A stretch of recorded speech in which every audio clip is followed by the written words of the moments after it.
My name is Mara Diersen and I am the group leader of the Laboratory for Cellular and Molecular Systems Neurobiology. This is a lab in the Center for Genomic Regulation in Barcelona. I am Cécile Ciotavalti. I am a pediatric neurologist. In my daily research work, I am actually focusing on cognitive functions and diseases related to cognitive impairment.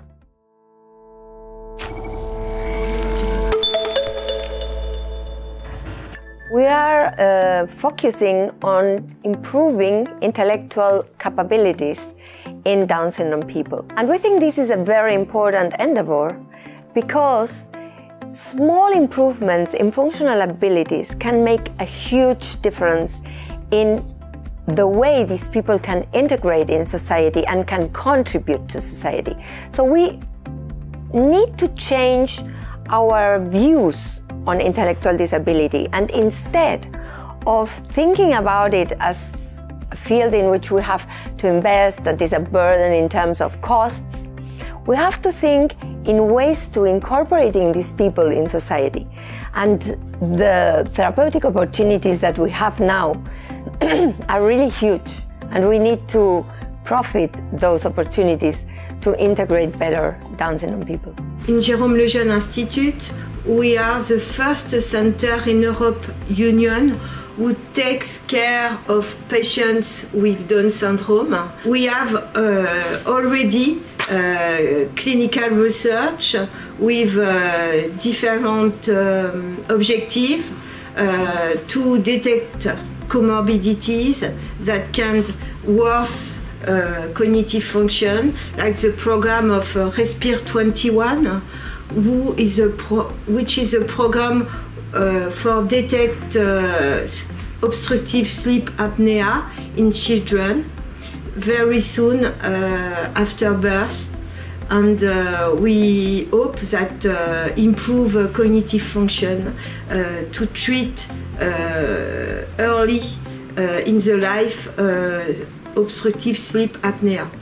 We have also the program of Perseus, which is a clinical research, a multi-center research about the safety and the efficacy of epigallocatechin galate for cognition in children from 6 to 12 years old with Down syndrome. We have to realize that the dementia problem is age-related also in Down syndrome, and people with Down syndrome have a predisposition to develop Alzheimer's disease. So it's one of the major challenges, and we will have about 20 million subjects with Alzheimer's disease in 2050. So a major challenge, and the people with Down syndrome can also help us in further elucidating underlying mechanisms. One of the important and very interesting issues is that subjects with Down syndrome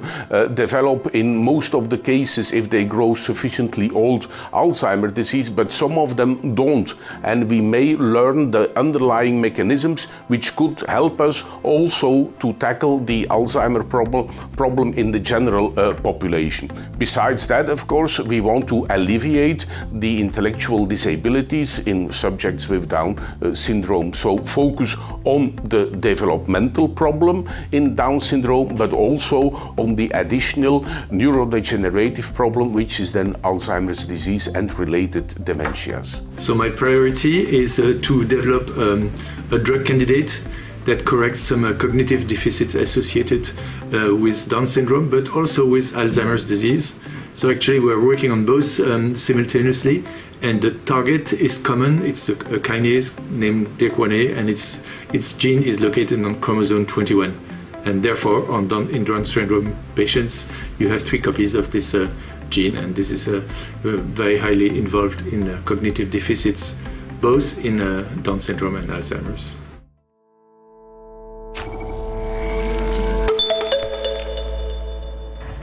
I'm convinced that we will have relatively soon a treatment. I think at the moment there are several research lines which are extremely innovative, and I expect one of the coming months or years to have really a breakthrough. I think on the other hand that the breakthrough will not give a solution to all problems that we are facing with people with intellectual disabilities or Down syndrome, but at least some of the aspects will be treated successfully. Soon, I don't know, but the treatment, absolutely. There is no field in medicine that resists research. It takes more time than we want, but everything is in progresses.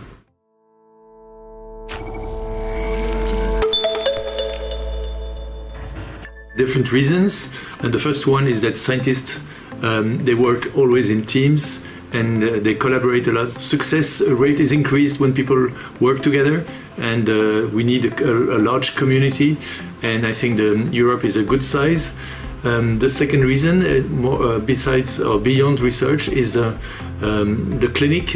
We need a clinical network so people work together, but also work using the same standards, and they share the same methods and the same analysis ways. Of course, the first thing that people think about is money, because research has a cost, but also a feeling that you are supported and helped in the organization of networks is essential. I think it's important that the EU communicates well on Down syndrome. And for example, I think that most people don't know that on the chromosome 21 there are 3 genes involved in Alzheimer's disease. So people working on Down syndrome actually are also working on Alzheimer's disease, which is of course of very high impact in Occidental countries. Work done on Down syndrome goes far beyond Down syndrome, and this is a very important thing to know and to communicate above. I think that Europe needs to invest and encourage research in Down syndrome, because Down syndrome is an unmet medical and social need, and Europe needs to care about all the citizens in the European Union. But also because investing in research in Down syndrome will also benefit the rest of the citizens. There are many associated conditions that we can understand better if we study Down syndrome.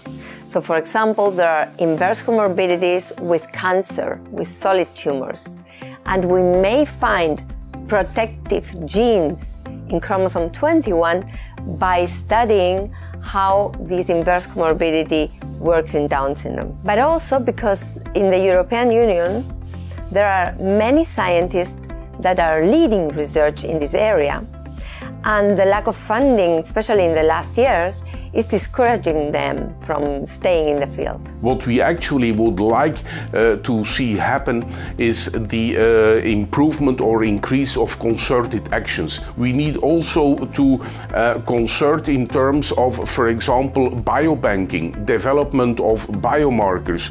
Presently, we are lacking a little bit support in that regard, and we are insufficiently involving subjects with Down syndrome in specific biomedical research, and nevertheless there is a tremendous need and a tremendous willingness from those subjects and their caregivers to contribute to scientific research. During the last years, European researchers have been really producing high-quality research that is now leading the field. Instead, in the States now, they have created a whole program on Down syndrome. So we will lose the leadership position if we don't rethink our way of considering Down syndrome research. Moreover, what I think is that Europe has the tools also for being a leader.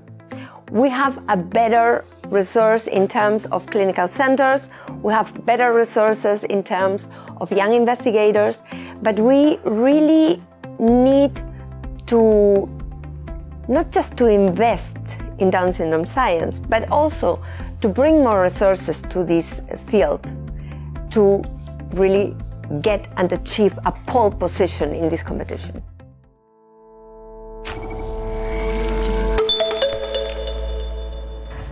Of course, I would like to pay my best regards to our friends who not only are motivated to contribute, but also realize the significance of what actually scientists try to achieve worldwide, and especially in the European countries. It's together that we will make it. Together we are strong and we are partners. We really need to achieve this together. Believe in European Union, believe in us, and bye-bye.